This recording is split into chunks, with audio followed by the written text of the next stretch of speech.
कह रहे हैं कि उसके लिए ऐसा कोई कर्म नहीं है। भगवान श्री कृष्ण कह रहे हैं कि उसके लिए कोई कर्म नहीं है जिसका करना आवश्यक हो। उसे कृत कर्म से न तो कुछ पाना है, न अकृत कर्म से कुछ लेना है, न किसी इच्छित वस्तु की प्राप्ति के लिए समस्त प्राणियों में से अपने स्वार्थ के लिए किसी पर निर्भर रहना है। तो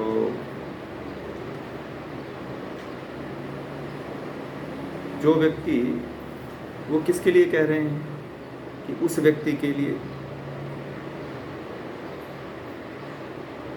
कह रहे हैं कि जो निष्काम भावपूर्वक, जो अपने आत्मा में ही रत है, अपने आत्मा में ही रमण करता है, उसके लिए भगवान श्री कृष्ण कहते हैं कि वह व्यक्ति जो है, उस व्यक्ति का किए कार्यों से प्रयोजन नहीं रह जाता है। कोई भी कार्य होता है, उस किए हुए कार्य से उसका कोई विशेष प्रयोजन नहीं होता है, उसका किए कर्मों से कोई प्रयोजन नहीं रह जाता है, उसका प्राणियों में से भी स्वार्थ नहीं रहता है। वह व्यक्ति ऐसा हो जाता है जो आत्मतत्व और आत्मा में रमण करने लगता है, जो आत्मा में ही संतुष्ट हो जाता है। उसके लिए भगवान श्री कृष्ण कहते हैं कि उस व्यक्ति का किए कार्यों से कोई प्रयोजन नहीं रह जाता है। मतलब जो भी वह कर्म मुक्त होने के बाद कर रहा है, उस कर्म का फल उसे नहीं मिलता है। और दूसरी बात है कि जो मुक्त हो जाता है वो कोई गलत कार्य तो करता नहीं, अनुचित कार्य तो करता नहीं। इसलिए जो भी छोटा से लेकर के बड़ा कर्म करता है, उस किए हुए कर्म का कोई प्रयोजन नहीं रह जाता है, और उसका किए कर्मों से भी कोई प्रयोजन नहीं होता है। जो कर चुका है और जो करने वाला है, उस भी कार्य से उसका कोई प्रयोजन नहीं रहता है। उसका प्राणियों से भी कुछ भी स्वार्थ नहीं होता है। जिससे भी संबंध जोड़ता है, हर व्यक्ति किसी न किसी से संबंध जोड़ता है या संबंध रखता है, तो उसे किसी न किसी तरह का स्वार्थ होता है, स्वार्थ छिपा होता है। परंतु जो आत्मा में ही संतुष्ट हो जाता है, आत्मा में ही लिप्त हो जाता है, आत्मा में रमण करने लगता है, उस व्यक्ति का किसी से कोई किसी प्रकार का स्वार्थ नहीं रह जाता, वह निस्वार्थ भाव से जीने लगता है। तो भगवान श्री कृष्ण के भाव को समझने की आवश्यकता है कि वो बार बार कह रहे हैं कि आत्मा को जानो। देखिए, यहाँ पे गीता में आप लोग ये ध्यानपूर्वक समझ लीजिएगा कि भगवान श्री कृष्ण जी कह रहे हैं कि आत्मा को जानो, कि मैं कौन हूँ। जब आप आत्मा को जान जाओगे, तब यह सारे लक्षण जो बता रहे हैं वो आपके भीतर भी होंगे और आप भी इसको महसूस करोगे। इसलिए हमारे जीवन का पहला उद्देश्य क्या होना चाहिए? अध्यात्म में आने का पहला उद्देश्य ही है आत्मा को जानना।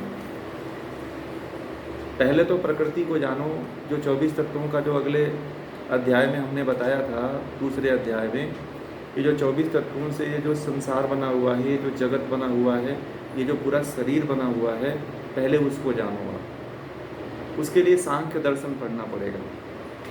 सांख्य दर्शन मैं पढ़ाऊँगा तो उसको पढ़िएगा आप लोग, तो पूरा क्लियर हो जाएगा कि प्रकृति क्या है, ये जगत क्या है, ये जगत कैसे बना है, जगत किस तरह से कार्य कर रहा है, जगत को कौन चला रहा है, जगत क्यों चल रहा है। ये पूरा का पूरा जो है आपको वहाँ पे सांख्य दर्शन में समझ में आएगा। तो यहाँ पे वही भगवान श्री कृष्ण कह रहे हैं कि यदि आप आत्मा को जान लेते हो, तो फिर आत्मा को जानने वाला व्यक्ति ऐसा हो जाता है कि उसे कुछ करना शेष ही नहीं रहता है, न कुछ भोगना शेष रहता है। और हमारे लिए तो जब तक हम मुक्त नहीं हुए हैं, तब तक तो भोगने का और करने का बहुत कुछ बचा हुआ है। ये जीवन हर पल भोग ही रहा है, कुछ न कुछ अपने कर्मों का फल भोग रहे हैं। अभी जो किए हैं उस कर्मों का, या जो पूर्व में कर चुके हैं उस कर्मों का, अभी भोगते ही चले जा रहे हैं। अभी तो हम इससे उठ ही नहीं पाए हैं। तो इसीलिए भगवान श्री कृष्ण कहते हैं कि आत्मा को जानो, और आत्मा को जानने के लिए योग दर्शन भी जानना जरूरी है आप लोगों के लिए। योग दर्शन, देखिए, जो भगवत गीता में ज्ञान है इस ज्ञान को समझने के लिए केवल आप इसको पढ़ कर के समझ जाओगे, ऐसा नहीं है। भगवत गीता को समझने के लिए कई ग्रंथों को पढ़ना पड़ेगा। जब कई ग्रंथों को पढ़ेंगे, देखिए इसमें कुछ ज्ञान है, कुछ दूसरे दर्शनों में ज्ञान है, कुछ इसमें ज्ञान है, कुछ उपनिषदों में ज्ञान है। तो जो केवल गीता को ऐसे पढ़ लेता है, केवल गीता ही पढ़ता रहता है व्यक्ति, तो वो इस रहस्य को नहीं जानता है जो भगवान श्री कृष्ण कहते हैं कि जो आत्मा में संतुष्ट हो जाता है, आत्मा के अंदर ही आनंद लेने लगता है, आत्मा में ही तृप्त हो जाता है, आत्मा के लिए ही कर्तव्य करता है, तो ये बातें आपको कहाँ समझ में आएगी? सांख्य दर्शन में समझ में आएगी, योग दर्शन में समझ में आएगी। तो कुछ कुछ ज्ञान के ऐसे ऐसे बिंदु होते हैं जो हमें पूरा गीता में नहीं मिलता है। अब आपको बताने वाला बता के चला जाएगा, आपको मूल चीज़ नहीं बताता है कि पूरा ज्ञान कहाँ मिलेगा। परंतु किसी चीज़ को जानने के लिए, किसी रहस्य को समझने के लिए, ज्ञान को पूरी तरह से समझने के लिए आपको उसके तरफ जाना पड़ेगा। कई ग्रंथों को यदि आप समझते हैं, जानते हैं, तो फिर आप वहाँ से समझ पाएंगे इस चीज़ को कि इसमें जो है क्या बताया हुआ है। तो सांख्य को समझना जरूरी है। सांख्य जो है हमारे सृष्टि का पहला दर्शन है। सांख्य दर्शन पहला शास्त्र है और इसको पढ़ना बहुत ज़रूरी है। ये बहुत पुरातन शास्त्र है। भगवान श्री कृष्ण जो है उस सांख्य दर्शन की बात गीता में करते हैं। तो जब तक आप सांख्य दर्शन नहीं पढ़ते हो आप लोग, तो गीता को पूरी तरह से नहीं समझ पाओगे। अभी गीता को मात्र अभी आप 50% अभी सुन करके समझ लोगे, श्लोक पढ़ करके उसका अर्थ पढ़ करके समझ लोगे, परंतु उसके गहराई में उतरने के लिए आपको सांख्य में जाना पड़ेगा। जब आप सांख्य को समझ जाते हो तब जा कर के ये बातें जो यहाँ पे कह रही है कि जो आत्मा में संतुष्ट हो जाता है, आत्मा को ही जानता है, आत्मा में ही वह विलय हो जाता है, लिप्त हो जाता है, लय कर जाता है, तो वह सांख्य को समझने के बाद कि प्रकृति क्या है। पहले तो हमारी जो शरीर है इसमें आत्मा भी है और प्रकृति भी है। तो जब तक आप प्रकृति को अलग नहीं करोगे आत्मा से, तब तक आत्मा को नहीं जान पाओगे आप। पहला स्टेप यही है कि शरीर से मतलब आत्मा को अलग करो। जब तक आप आत्मा को नहीं अलग करोगे, तब तक आप शरीर को आत्मा से नहीं अलग करोगे, तब तक आप आत्मा को नहीं जान पाओगे। जीवन आता रहेगा, जाता रहेगा, आप जन्म लेते रहोगे, मरते रहोगे, यही क्रम चलता रहेगा। मुक्ति का कोई सही रास्ता नहीं बताता है कि मुक्ति इस तरह से मिलती है।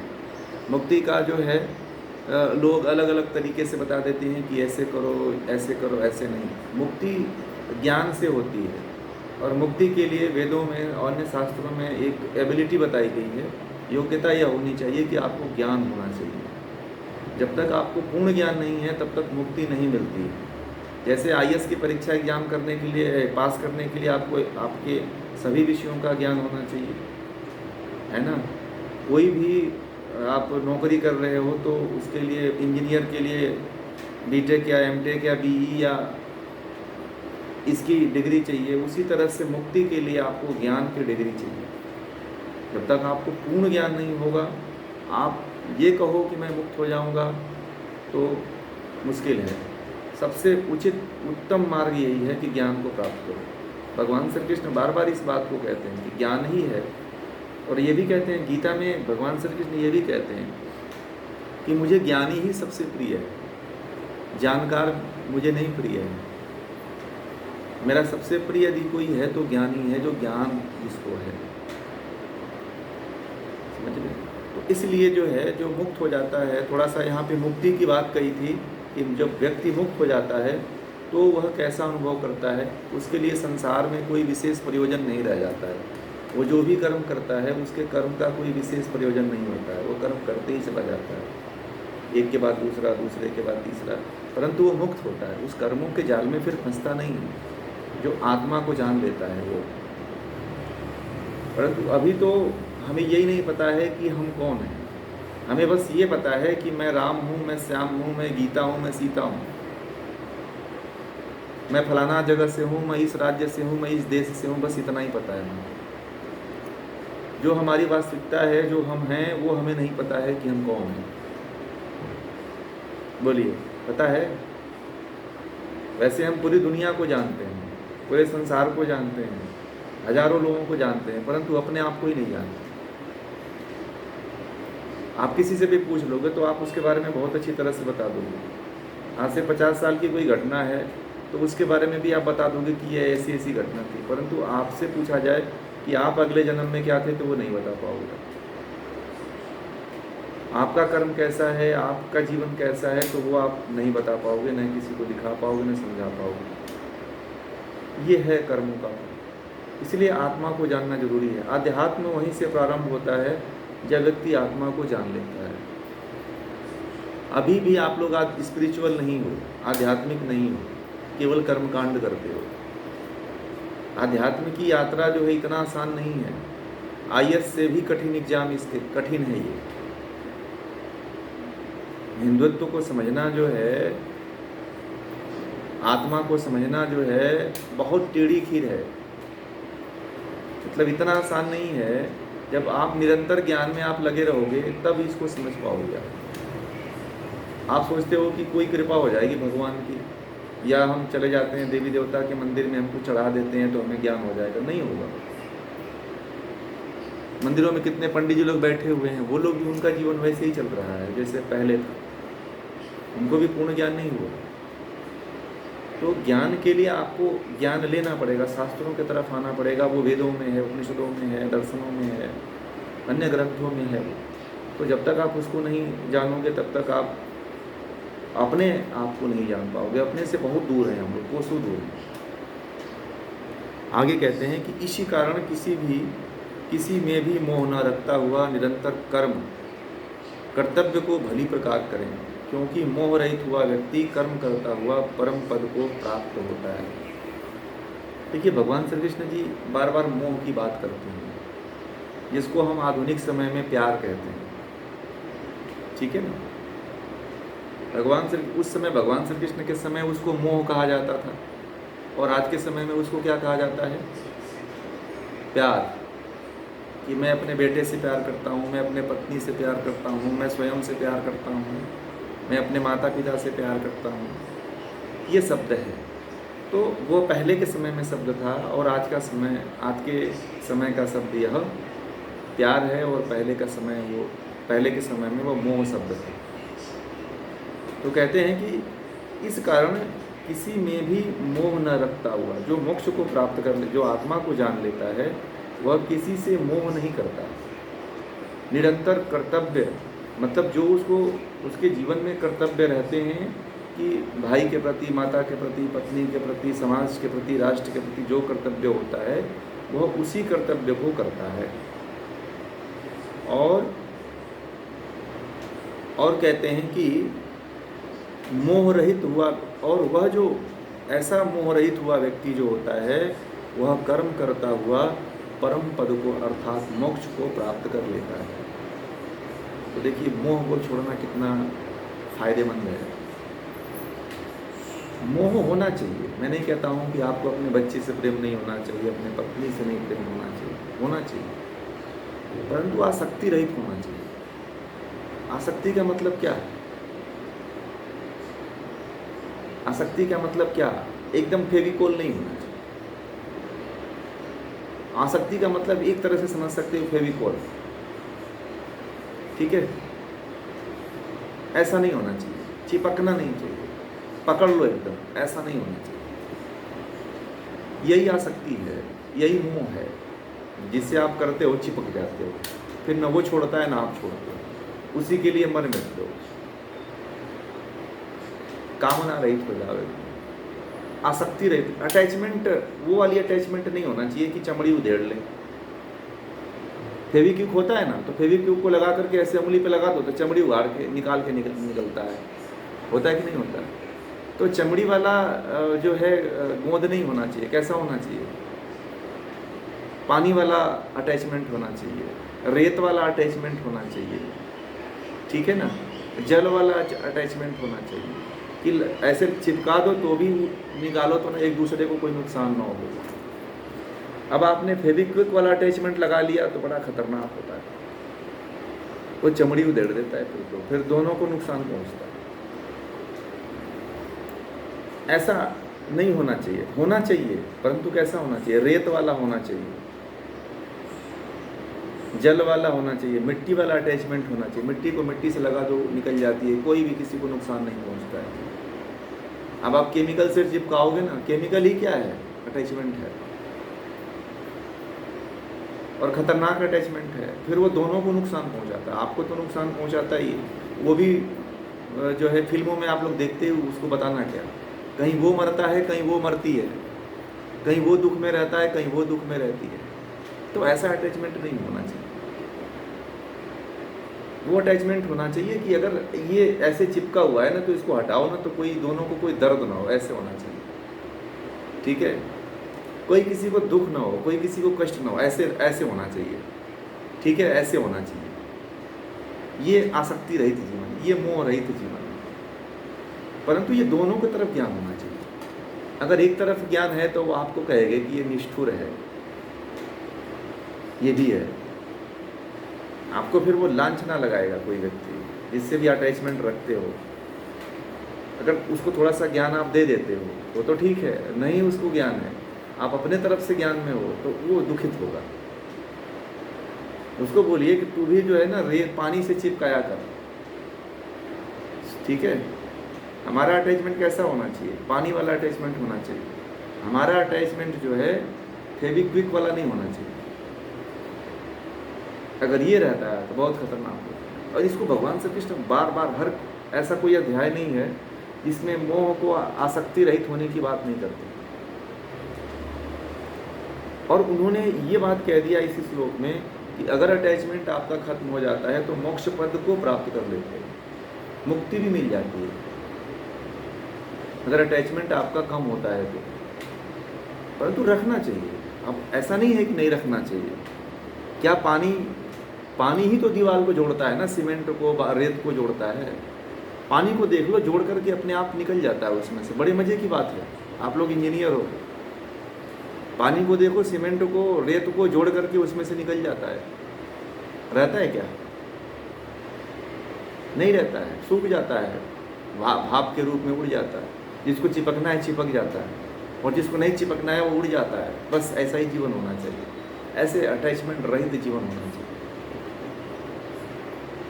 पर देखो बड़ा मज़ा आता है ऐसे जीवन यदि आप जीने लगे तो बड़ा आनंद आता है। फिर आप ऐसे कभी आपको दुख नहीं होगा, कभी कष्ट नहीं होगा, कभी वियोग नहीं होगा आपको, कभी विराग नहीं होगा। कभी आप जैसे वियोग हो जाता है, जुदाई हो जाए, इसको जुदाई उर्दू में बोलते हैं।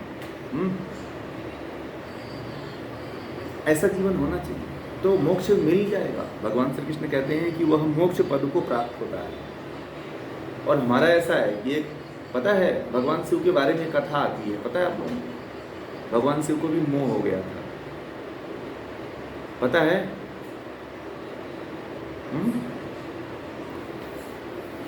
भगवान जब दक्ष प्रजापति के यहाँ जब यज्ञ हुआ था और भगवान शिव को वह आमंत्रित नहीं किए थे, तो माता जी ने कहा, पार्वती जी ने, सती जी ने कि भाई चलो, हमारे पिताजी हैं, अब वो हमें थोड़ी इनवाइटेशन देंगे, सबको दिए हैं। परंतु भगवान शिव ने कहा देख लो भाई, हमको इनवाइटेशन नहीं दिया उन्होंने, फिर मैं क्यों जाऊँ? नहीं नहीं, हमारे पिता हैं, अब हमको इनवाइटेशन थोड़ी देंगे, हम लोगों को तो वैसे ही शामिल होना चाहिए। भगवान शिव ने कहा नहीं नहीं, मैं नहीं जाऊँगा, आप ही चले जाओ। ठीक है, आप चले जाओ, आप वहाँ चले जाओ, आप उनकी पुत्री हो तो हो सकता है कि आपको वह आपके प्रति कोई भाव ना रखे, परंतु मुझे तो नहीं इन्विटेशन मिला तो मैं तो जाऊंगा ही नहीं। ठीक है, वो भगवान शिव गए नहीं। अब सती जी चली गई। अब वहाँ देखी तो उनके पिताजी ने उनको भगवान शिव के लिए, सबके लिए व्यवस्था किया था, यज्ञ में बैठने के लिए सबके लिए व्यवस्था थी, उनके लिए कोई व्यवस्था नहीं थी। उनका नाम, उनके लिए सीट ही नहीं रखी गई थी। अब उन्होंने देखा कि ये तो हमारे पति का बहुत अपमान हो गया। वो भाई प्रतिवता स्त्री थी और कहा कि हमारे सामने हमारे पति का अपमान हो तो मैं कैसे देख सकता हूँ। और उसके लिए अपने पिता से उन्होंने प्रतिक्रिया किया तो पिता ने और अपमानित कर दिया। तो वो उस चीज़ को सहन नहीं कर पाई और जो है अपने योग अग्नि में अपने आप को क्या कर लिया, नष्ट कर लिया। अब भगवान सिवाय पता चला किसी ने, उनके नंदी के गणों ने बताया कि माता पार्वती ये तो अपने आप को योग अग्नि में प्राण की आहुति दे दिया उन्होंने। तो भगवान क्रोधित होकर के आए, ठीक है। जब क्रोधित होकर के आए तो भगवान शिव को जो है वियोग हो गया था उस समय, और माता सती के शव को लेकर के 6 महीने तक पूरे ब्रह्मांड का विचरण करते रहे, ठीक है। 6 महीने तक पूरे ब्रह्मांड का विचरण करते रहे। और अब उसके बाद से ब्रह्मा जी थे, विष्णु जी थे। ब्रह्मा जी को भाई ये हुआ कि ये तो इतने बड़े ज्ञानी हैं, पुराणों में लिखा हुआ है, मैं जो है पुराणों की बात कर रहा हूँ, तो ये तो भगवान शिव हैं और इतने बड़े ज्ञानी हैं और इनको ऐसे मोह हो गया, इसका जल्दी से निवारण किया जाए। जब तक वह लाश रहेगी तब तक इनके अंदर मोह समाप्त नहीं होगा। तो भगवान विष्णु को कहा गया, भगवान विष्णु से कहा गया, तो भगवान विष्णु ने अपना सुदर्शन चक्र उठाया और उसको धीरे धीरे अपने ना जाकर, क्योंकि उनके सामने कोई जाता नहीं था, भाई जो जाएगा वो जलेगा, उनके पास शक्ति तो अपार थी। तो भगवान विष्णु जो है अपने सुदर्शन चक्र को भेज करके, जब वो थोड़ा सा इधर उधर होते थे, उनके शरीर के एक एक अंग को काटते चले जाते थे। ऐसे भगवान शिव जो है पूरे भारत के ऐसे भ्रमण विचरण करते रहते थे लाश को लेकर। तो जहाँ जहाँ पे वह उनके अंग गिरे थे, तो वही हमारे देश में 52 शक्तिपीठ हो गए। कितने टुकड़े हुए थे? उस 100 के 52 टुकड़े हुए थे। वही जो है आज 52 शक्तिपीठ के रूप में पूजे जाते हैं। कुछ पाकिस्तान में है, कुछ भारत में है, कुछ नेपाल में है, आदि कई राज्यों देशों में हैं, फैले हुए हैं। भारत में कितने अभी मौजूद हैं। तो आप लोग बहुत से शक्तिपीठों पे गए भी होंगे, है ना, हम भी गए हैं, आप लोग भी गए होंगे। तो वो उसी का वह प्रतीक है। तो मोह होता है, ऐसा नहीं होता है कि मोह नहीं होगा, आप मोह से रहित हो जाओगे, मोह होगा, परंतु जब ज्ञान होता है, भगवान शिव को तब जाकर के ज्ञान हुआ कि अरे मैं कहाँ फंस गया था, इस शरीर के चक्कर में कहाँ फंस गया। तब उनको इस चीज़ का आभास हुआ कि अरे तुम्हें मोह में इतने दिन तक पागल था, ये मुझे कहाँ से पकड़ लिया ये। तो हर व्यक्ति को, हर जो योगी हो, पृथ्वी पे जो भी आया है, जो भी यहाँ पे उत्पन्न हुआ है, हर व्यक्ति को क्रोध से, काम से, लोभ से, मोह से गुजरना पड़ता है, उसको इससे निकलना पड़ता है। तो इसलिए ज्ञान जब तक नहीं होता है तब तक व्यक्ति अज्ञान की ही अवस्था में होता है। हमारे जो देवी देवता हैं, जिनको हम लोग पूजा पाठ करते हैं, जिनकी हम वो करते हैं, उन्होंने भी अपने जीवन में बहुत बड़े बड़े कष्ट झेले हैं। आप लोग ये मत समझना कि हमने ही केवल दुख झेल रहे हैं। कुछ लोगों को लगता है कि दुख हमारे पे ही पड़ रहा है। अब उन लोगों से तो कम ही आप लोगों को दुख मिल रहा है, बताइए, है कि नहीं? भगवान राम से भी दुख कम मिला है कि नहीं मिला आप लोगों को? भगवान श्री कृष्ण से भी कम दुख मिला है कि नहीं मिला है? आप लोग कितने सौभाग्यशाली हो कि जो हमारे देवी देवता हैं उनसे भी कम दुख आप लोगों को मिला है। बड़े मजे की बात है। फिर भी हम लोग भगवान को, ईश्वर को कोसते रहते हैं कि भगवान ने पता नहीं हमारे साथ क्या अन्याय कर दिया। नहीं, फिर भी परमात्मा के प्रति हमें श्रद्धावान होना चाहिए, समर्पित होना चाहिए कि परमात्मा आपको इतना दुख नहीं दिया और इतनी सब सुविधाएं दे दिया।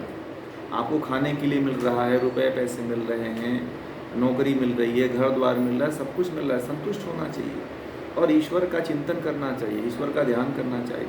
मैं बार बार इस बात को कहता हूँ कि ऐसा अवसर नहीं आएगा। जो अभी आप लोगों को अवसर मिला है, शायद ऐसा अवसर कभी जीवन में न मिले। अभी जो अवसर मिला है यह जीवन में कभी न मिले, क्योंकि ऐसी अनुकूलता नहीं आएगी बार बार ना।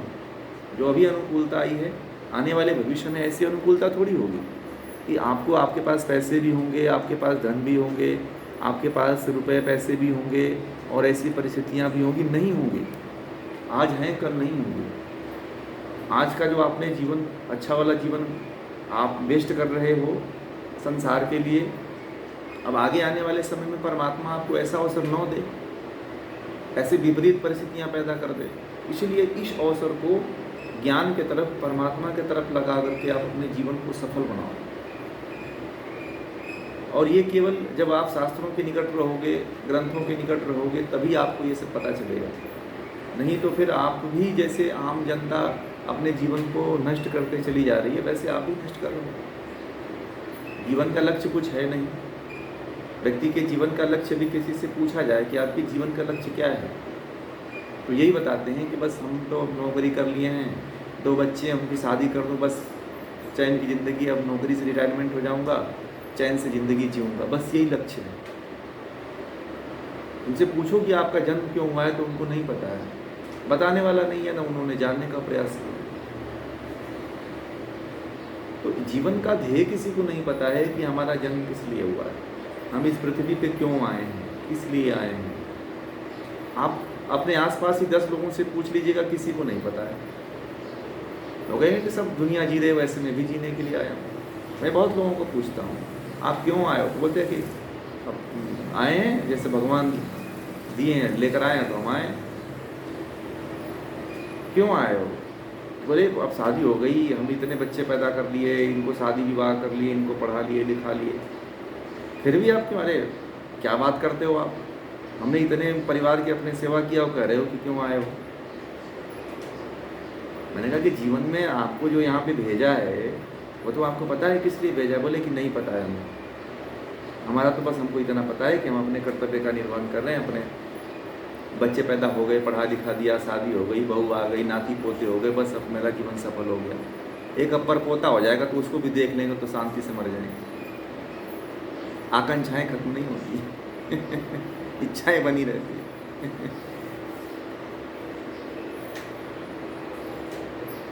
बस वही चीज़ है। तो वही बात है। तो इन सब चीज़ों के पीछे व्यक्ति बड़ा जो है उदासीन है। अब आगे कहते हैं भगवान श्री कृष्ण कि जनक इत्यादि भी कर्म के द्वारा ही श्रेष्ठ सिद्धि को प्राप्त हुए हैं। तो राजा जनक को कहा जाता है जीवन मुक्त पुरुष, जो जीवन रहते हुए ही मुक्त थे, उनके लिए और कुछ अब बचा ही नहीं था, जीवन मुक्त पुरुष थे। और कहते हैं कि वो लोग, राजा जनक भी अच्छे कर्मों के द्वारा ही उन्होंने सिद्धि को प्राप्त किया था। इसलिए हे अर्जुन, तू भी अच्छा कर्म कर। और कहते हैं कि लोक संग्रह को देखता हुआ भी तू कर्म करने के योग्य है, तुम्हें भी कर्म करना चाहिए। भगवान श्री कृष्ण बहुत अच्छी बात कह रहे हैं यहाँ पे कि राजा जनक ने भी तो क्या किया था। राजा जनक आदि लोग जो हैं वो भी कर्म द्वारा ही सिद्धि तक पहुँचे थे। आपके हाथ में कर्म करना है कि नहीं है?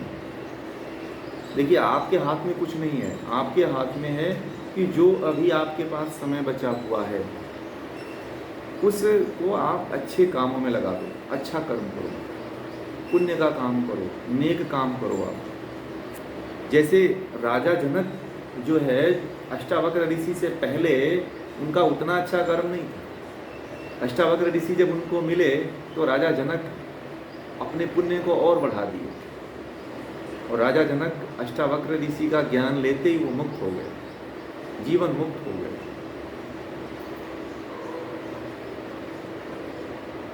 यह देखते हुए कि तू राजघराने का है, जन साधारण सम्मुख तुझे आदर्श स्थापित करना चाहिए। हे अर्जुन, तू ये समझ कि तू तो राजघराने से है, राजा के घर से है, और तुझे आम जनता के सम्मुख कुछ आदर्श स्थापित करना चाहिए। लोक संग्रह अर्थात जो है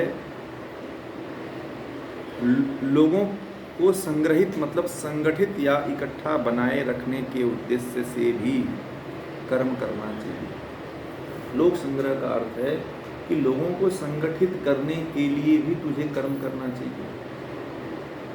तो इसलिए कर्म कर हे अर्जुन कि लोग तुझे देख करके संगठित होंगे, लोग तुझे देख करके आने वाली पीढ़ियां युद्ध के लिए तैयार रहेंगी, नहीं तो कायर वो भी हो जाएंगी। इसलिए लोक संग्रह, लोगों के लिए, लोगों को संगठित करने के लिए तू युद्ध कर। आने वाली पीढ़ियां तुझे गालियां देगी, आने वाली पीढ़ियां तुझे दुत्कारेंगी, इसलिए लोक संग्रह के लिए कर्म कर, संगठित होने के लिए कर्म कर।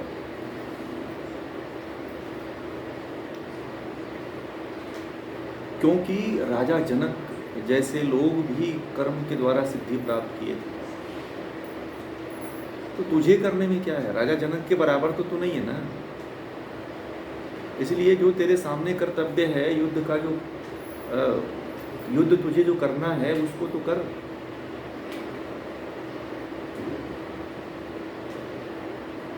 क्या सोच रहा है?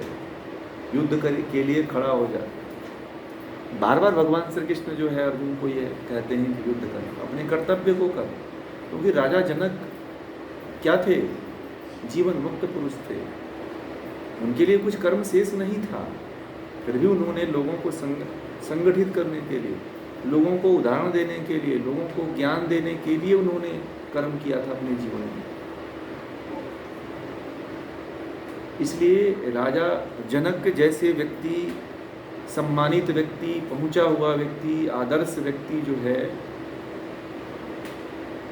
एक लोगों को संगठित करने के लिए यज्ञ किया। इसलिए तू भी यह यज्ञ कर, बार बार यज्ञ कर, युद्ध कर। और युद्ध भी एक यज्ञ ही है, ठीक है?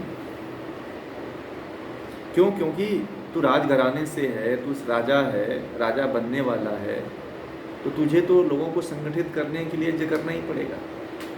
आगे कहते हैं कि श्रेष्ठ मनुष्य जो जो कुछ करता है वही कुछ कुछ इतर साधारण लोग भी करने लगते हैं। वह जैसा आदर्श स्थापित करता है उसी का लोग अनुगमन करने लगते हैं। हे अर्जुन, इस बात को सुन ले। तू ये हस्तिनापुर का राजा बनने वाला है, तू राजा का लड़का है, और तू जो ये जान ले कि जो श्रेष्ठ होता है, जो ऊंचा होता है, जो ज्ञान से, जो बल से जो ऊंचा होता है, वह जैसा कर्म करता है, जो कुछ भी करता है, उसको देख करके जो साधारण लोग हैं वो लोग भी उसी प्रकार का कर्म करने लगते हैं, वो भी उसी तरह का कर्म करने लगते हैं। क्यों? क्योंकि जो आदर्श वो स्थापित करता है, उस आदर्श को अन्य लोग भी उसी का अनुकरण करने लगते हैं, उसी के फॉलोअर बनने लगते हैं। इसलिए तू तो ये युद्ध कर, क्योंकि युद्ध करना तेरा धर्म है, क्षत्रिय धर्म है। इसलिए तू युद्ध कर। यदि आज युद्ध तू नहीं करेगा तो आने वाला जो जनसाधारण लोग हैं, जो तेरे आने के बाद जो राजा बनेंगे, वो लोग तुझे गालियां देंगे, तेरे आदर्श वो कभी नहीं मानेंगे। अगर आज तू युद्ध करेगा तो पूरी दुनिया आने वाले समय में तेरी पूजा करेगी, तेरा नाम लेगी। आज जैसे हम लोग गीता पढ़ रहे हैं तो अर्जुन का नाम ले रहे हैं। क्यों? क्योंकि अर्जुन यदि कायरों की तरह भाग गया होता तो ये गीता और महाभारत नहीं होता, फिर इसको लिखने वाले भी नहीं होते। बोलते कि ऐसे व्यक्ति की गाथा क्यों लिखी जाए।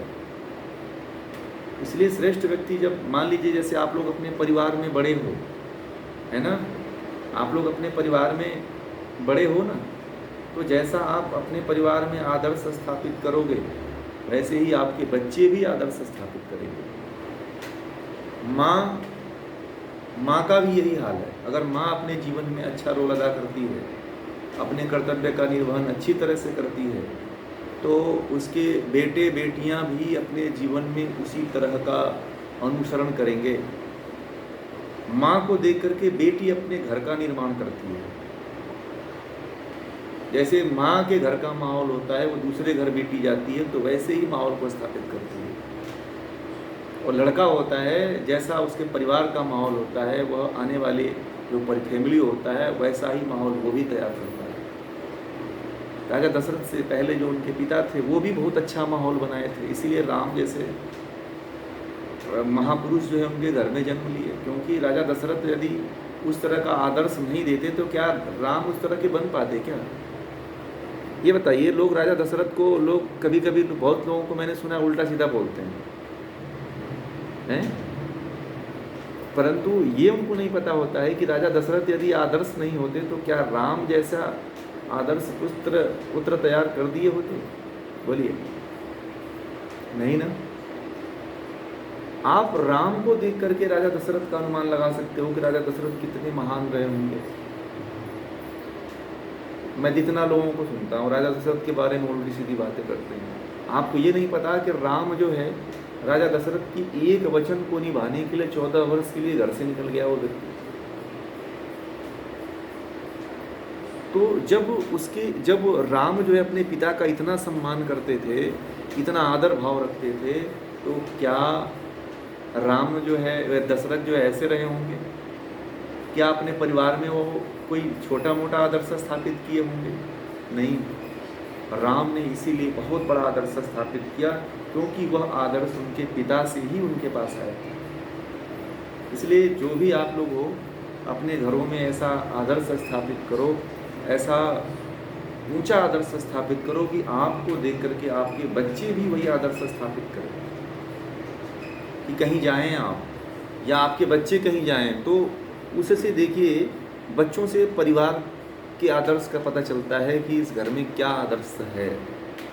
बच्चों से माता पिता के आदर्श का पता चलता है, परिवार से माता पिता के आदर्श का पता चलता है, माता पिता के ज्ञान का पता चलता है कि माता पिता किस स्तर के रहे होंगे, किस स्तर का उनका संस्कार रहा होगा, इससे ये पता चलता है।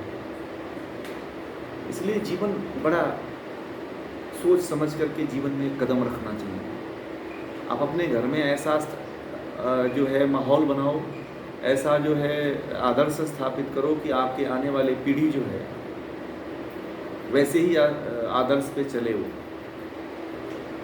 है ना। क्योंकि ये बात केवल अर्जुन के लिए नहीं है, ये बात आप लोगों के ऊपर भी लागू होती है, क्योंकि आप लोगों का युद्ध क्या है? घर है। आज के समय में तलवार लेकर के रणभूमि में नहीं जाना। आज के समय में आपकी रणभूमि जो है आपका घर ही है, और अपने घर में ही जब तक आप अच्छा आदर्श नहीं स्थापित करोगे, बोलने का, उठने का, बैठने का, सोने का, जागने का, खाने का, पीने का, अभिवादन का, ये जब तक आप ये सारे गुण स्थापित आप स्वयं नहीं करोगे या खुद नहीं करोगे, तब तक दूसरा कोई करने वाला नहीं है। आपको स्वतः ही करना पड़ेगा और आपको ही करना पड़ेगा, दूसरा कोई करने के लिए नहीं आएगा। क्योंकि जैसा आप करोगे, आने वाली पीढ़ियां आपके रिलेशन में, आपके भाई बंधु, आपके चाचा चाची, आपके दादा दादी, आपके पड़ोस में, आपके रिलेशन में, आपके गांव में, आपके समाज में, आपके ज़िले में, आपके पूरे देश में जो है, प्रदेश में आपको, आपके जीवन को लोग आदर्श के रूप में मान करके उसको स्वीकार करेंगे। ठीक है। कहते हैं कि हे पार्थ, मेरे लिए तीनों लोकों में कोई भी ऐसा कर्म नहीं है जो करना आवश्यक हो, और न कोई मेरा ऐसा पदार्थ है जो प्राप्त होना चाहिए पर मुझे न प्राप्त हो, परंतु फिर भी मैं कर्म में लगा ही रहता हूँ। अभी इस श्लोक से समझ में आया कि भगवान श्री कृष्ण क्या थे। भगवान श्री कृष्ण के बारे में लोग पता नहीं क्या क्या कहते हैं। भगवान श्री कृष्ण खुद अपने बारे में ये कह रहे हैं कि मेरे लिए इन तीनों लोकों में कोई ऐसा कर्म नहीं है जो मुझे करना आवश्यक हो, क्योंकि भगवान श्री कृष्ण भी जीवन मुक्त थे। क्या थे? भगवान श्री कृष्ण भी जीवन मुक्त थे। राजा जनक की तरह भगवान श्री कृष्ण भी जीवन मुक्त पुरुष थे। इसको नोट कर लीजिएगा कि तीसरे अध्याय के 22वें श्लोक में भगवान श्री कृष्ण कहते हैं कि मैं जीवन मुक्त हूँ, मेरे लिए कुछ भी कर्म करना शेष नहीं है। कोई पूछे कि भगवान श्री कृष्ण ने कहाँ कहा है कि मैं जीवन मुक्त हूँ, तो इस श्लोक को आप बता देना। कई लोग ऐसा कहते हैं कि भगवान श्री कृष्ण तो मुक्ति उनको मिली ही नहीं थी। बहुत लोग ऐसे आते हैं जो बोलते हैं कि भगवान श्री कृष्ण तो बस जीवन में लड़ाई लड़ते रहे, युद्ध करते रहे, करवाते रहे, उन्होंने तो कोई साधना ही नहीं किया था। भगवान श्री कृष्ण खुद अपने आप से ही अर्जुन को कह रहे हैं कि हे अर्जुन, मेरे लिए तीनों लोकों में कोई ऐसा कर्म नहीं है जो करना आवश्यक है, और न कोई ऐसा पदार्थ है जो प्राप्त होना चाहिए और मुझे नहीं प्राप्त हुआ है, ऐसा भी बोल रहे हैं। परंतु मुझे दे, मैं फिर भी कर्म में लगा हुआ हूँ। मुझे जो कर्म मिला, मुझे तुमने पार्थ जो है सारथी बनने के लिए कहा, तो मैं सारथी बन गया। और सारथी बन करके मैं उस कर्म का निर्वहन कर रहा हूँ।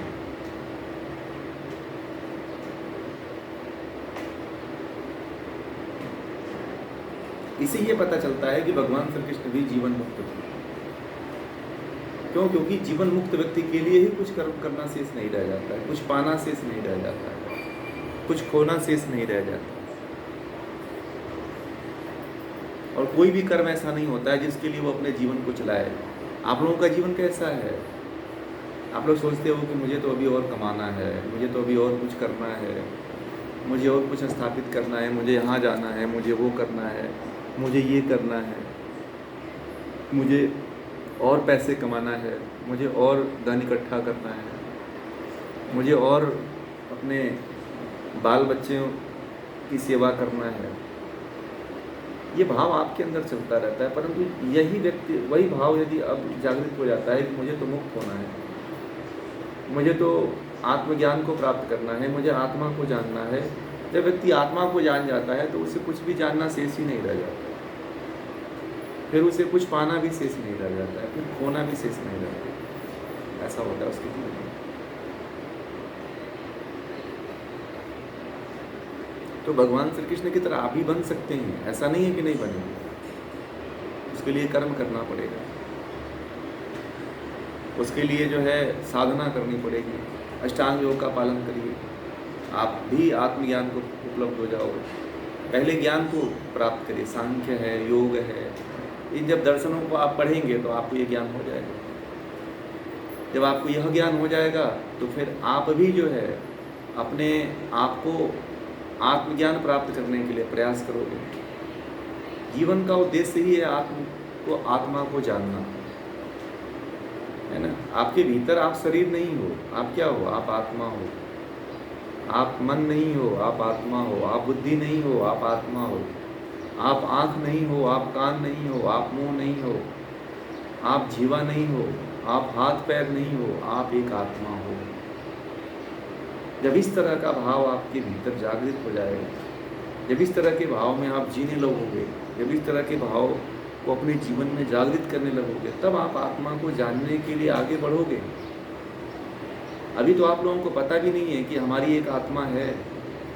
अभी यही पता है कि मैं फलाना नाम का व्यक्ति हूँ और मैं ही हूँ, है कि नहीं? अभी तो यही पता है कि मैं नेहा हूँ, मैं सीमा हूँ, मैं गीता हूँ, मैं रीता हूँ, यही पता है। मैं राम हूँ, मैं श्याम हूँ, बस यही पता है हमें, और कुछ नहीं। हमारे भीतर एक और चीज़ बैठी हुई है, आत्मा, और उसके भी भीतर एक चीज़ बैठा हुआ है, परमात्मा। उसको भी जानना है। परमात्मा सर्वव्यापक है, सब जगह व्याप्त है, उसको भी देखना है, उसको भी जानना है। अभी कितनी लंबी यात्रा है, और तब जाकर के आपकी यात्रा प्रारंभ होती है जीवन की।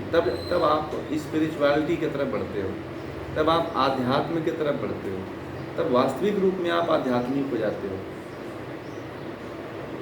अभी आप आध्यात्मिक नहीं हो, क्योंकि आध्यात्मिक की यात्रा जब व्यक्ति के भीतर प्रारंभ होती है, जब व्यक्ति आत्मा, प्रकृति को और ईश्वर को जानने के लिए निकल पड़ता है, तभी वो आध्यात्मिक होता है। आध्यात्मिक ऐसे नहीं कहा जाता है, आध्यात्मिक ऐसे कोई नहीं होता है। आध्यात्मिकता के लिए व्यक्ति को 3 पदार्थों को जानना होता है, ईश्वर, जीवात्मा और प्रकृति। जब तक इन तीनों को नहीं जानोगे तब तक आप पूर्ण रूप से आध्यात्मिक नहीं हो पाओगे, पूर्ण रूप से आपको ज्ञान नहीं हो सकता।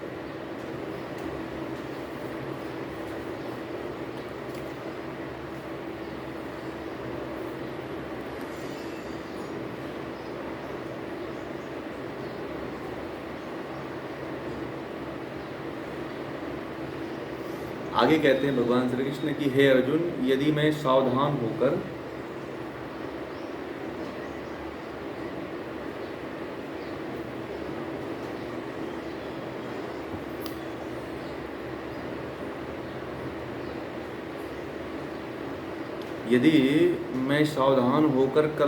कर्म में न बरतूं तो हे पार्थ, सब लोग सब प्रकार से मेरे ही मार्ग का अनुसरण करने लगेंगे।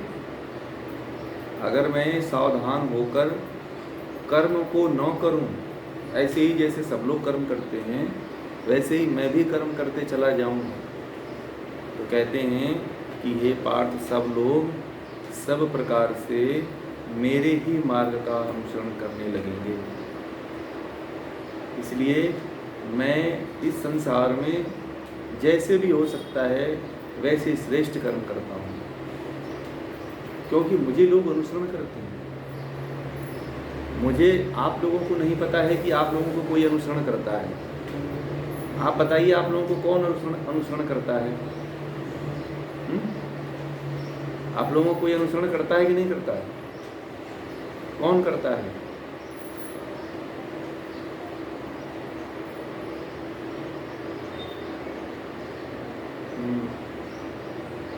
बहुत अच्छा आपने बताया कि आपके बच्चे आपका अनुसरण करते हैं। इसलिए जैसे भगवान श्री कृष्ण कहते हैं कि मेरे जो है, मैं सावधान होकर के कर्म करता हूँ, क्योंकि हे पार्थ, सब लोग सब प्रकार से मेरे ही मार्ग का अनुसरण करते हैं। उस समय तो भगवान श्री कृष्ण एक महापुरुष थे। उस समय एक देवता थे। उस समय एक भगवान थे लोगों के लिए। परंतु आप अपने परिवार के लिए देवता हो और आप अपने परिवार के लिए आदर्श हो और भगवान भी हो। इसलिए हर माता पिता को चाहिए कि मैं भी अपने परिवार में एक ऐसा आदर्श स्थापित करूं कि मेरे परिवार के सभी सदस्य मेरा अनुसरण करें। इस तरह का जीवन अपने परिवार से शुरू करिए। इस तरह का व्यवहार, इस तरह का जीवन, इस तरह का आदर्श आप जब अपने घर में स्थापित करने लगोगे तो उसका अनुसरण पूरा परिवार करने लगेगा, और इस तरह से आपका परिवार एक स्वर्ग बन जाएगा। आपका परिवार, आपके परिवार में स्वर्ग आकर के बसने लगेगा। आपका जीवन आनंदमय होने लगेगा। इसलिए परिवार को एक स्वर्ग बनाने का प्रयास जारी होना चाहिए कि हम अपने जीवन को आदर्शमय बनाएं। एक परिवार में आदर्श स्थापित करें, अपने बच्चों के लिए, अपने पति के लिए, अपने माता पिता के लिए, अपने सास ससुर के लिए एक ऐसा आदर्श स्थापित करें कि जो अब तक कोई स्थापित नहीं किया हुआ है, क्योंकि तभी लोग उसका अनुसरण करेंगे ना। तभी लोग उसका अनुसरण करेंगे। बच्चे भी अनुसरण तभी करेंगे अगर आप जैसा कर्म करते हो, बच्चे वही आपको देख करके कर्म करेंगे। अगर आपका अच्छा कर्म नहीं है तो बच्चे भी अच्छा कर्म नहीं करेंगे। वो भी जो आप गलत काम कर रहे हो वो भी उसी का अनुसरण वो भी करेंगे।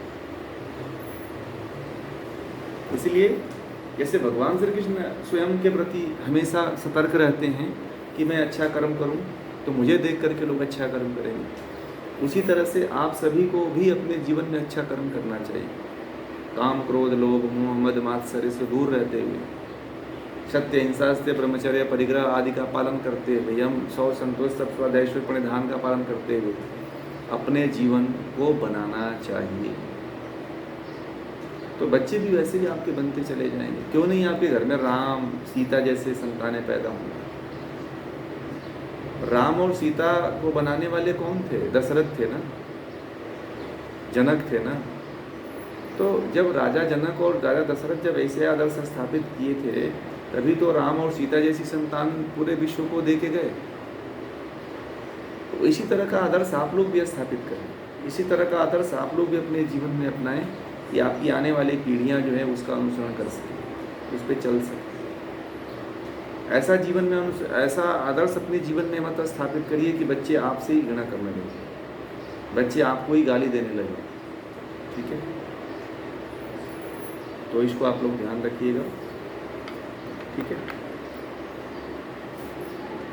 इतना ही रहने देते हैं। आप लोगों का कोई प्रश्न है तो पूछिए।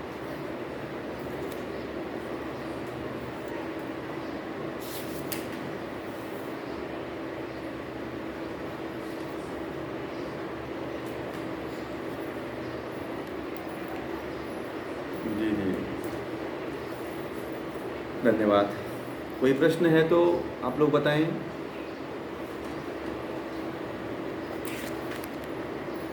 जी जी, हाँ हाँ, बताइए।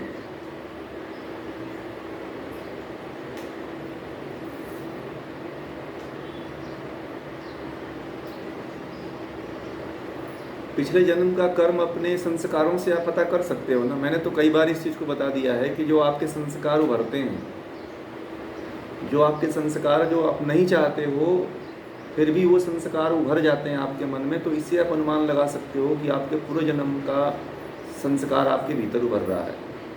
जैसे कि आप इस जीवन में चाहते हो कि मैं बहुत अच्छा कर्म करूं, और आप चाहते हो परंतु वो नहीं हो पाता है, और कोई दूसरा संस्कार आके उभर जाता है, तो आप इससे अनुमान लगा सकते हो कि मेरे पूर्व जन्म में कुछ इस तरह के संस्कार मेरे ऊपर हावी थे। जैसे मान लीजिए कि आप मार्केट में गए और आपको गुलाब जामुन नहीं खाना है, आपने घर से प्रण करके गए थे कि मुझे गुलाब जामुन नहीं खाना है। जैसे ही गुलाब जामुन के संपर्क में आते हैं, आपको खाने की इच्छा बढ़ जाती है। तो विषयों के संपर्क में जैसे ही आप जाएंगे, वैसे ही पुराने संस्कार जागृत हो जाते हैं। एक जन्म का नहीं कह सकते हैं कि आप एक जन्म के संस्कार नहीं उभरते हैं, वह कई जन्मों के भी संस्कार हो सकते हैं।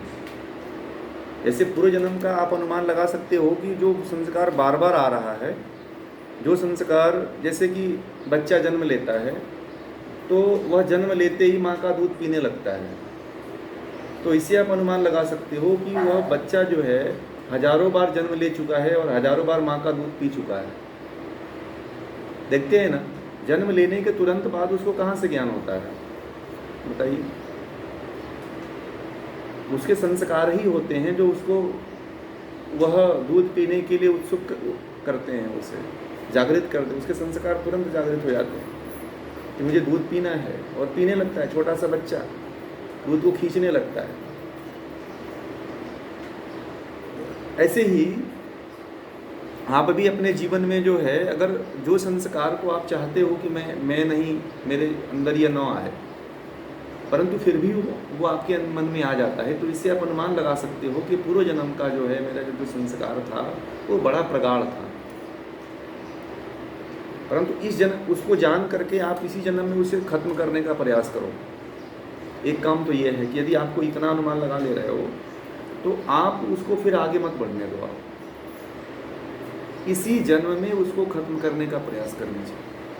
अगर इस जन्म में उसे आप पूरी तरह से नहीं खत्म किए आप, तो अगले जन्म में इतना प्रगाढ़ हो जाएगा कि आपको फिर अच्छा कर्म नहीं करने देगा वो। या ये भी हो सकता है कि यदि आप इसी जन्म में अष्टांग योग का पूरा पालन कर लेते हो, या इसी जन्म में पूरा साधना कर लेते हो, ध्यान कर लेते हो, समाधि तक पहुंच जाते हो, असंप्रज्ञात समाधि तक पहुंच जाते हो, तो पूरे के पूरे संस्कार, सबके सारे संस्कार दग्धबीज हो जाएंगे। फिर दग्धबीज का मतलब कि वो नष्ट हो जाते हैं, जल जाते हैं। तो इस तरह से आप अपने संस्कारों को जान सकते हैं और संस्कारों से निकल भी सकते हैं। परंतु जो संस्कार पूर्व जन्म के होते हैं वो उनका प्रतिशत सबसे अधिक होता है। जो पिछले जन्म के, जो आपको पता करना हो कि मेरे अंदर का संस्कार क्या था पिछले जन्म का, वो बहुत ज़्यादा, उसका प्रतिशत बहुत ज़्यादा होता है।